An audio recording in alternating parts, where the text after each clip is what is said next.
നിങ്ങളവിടെ super speciality ആശുപത്രിയുടെ കെട്ടിടം കാണാം, പണിതുയർത്തിക്കൊണ്ടിരിക്കുകയാണ്, പൂർത്തിയായിട്ടില്ല. ഏറ്റവും ആധുനീകരിച്ച് ഒ പി കാണാം. ഉമ്മൻചാണ്ടി സാറിൻ്റെ കാലത്തുള്ള ഒ പി ഒന്നും ഇന്നവിടെ ഇല്ല, അതെല്ലാം പൊളിച്ച് മാറ്റിക്കൊണ്ടിരിക്കുകയാണ്.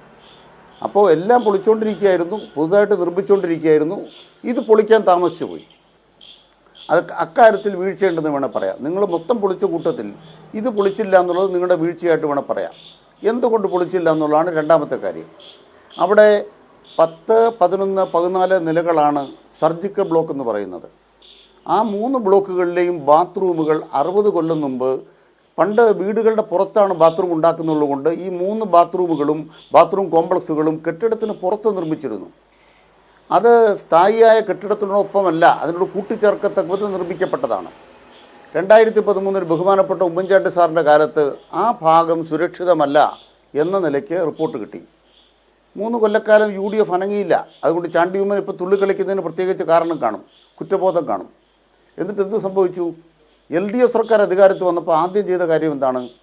ഈ 10, 14, 11, 14 ബ്ലോക്കിനകത്ത് പുതിയ ബാത്റൂം ഉണ്ടാക്കി.